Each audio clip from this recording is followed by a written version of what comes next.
Thank you to everyone living with Sjögren's disease who has contributed to the SYNERG-IE project. As we mark World Sjögren's Day, we would like to highlight how much your contribution has impacted this programme and to say a sincere thank you.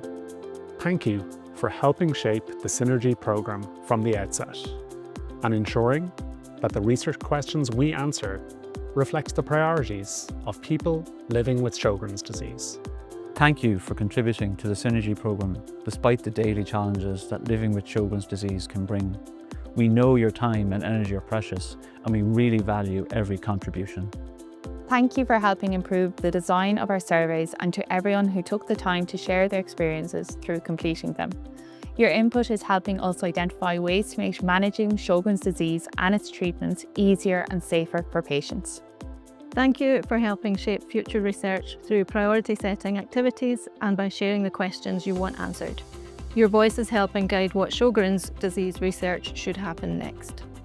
A huge thank you to everyone who completed surveys or interviews, joined discussions, attended meetings or shared feedback. Every contribution has helped make sure that the voices of people living with Sjögren's disease is being heard.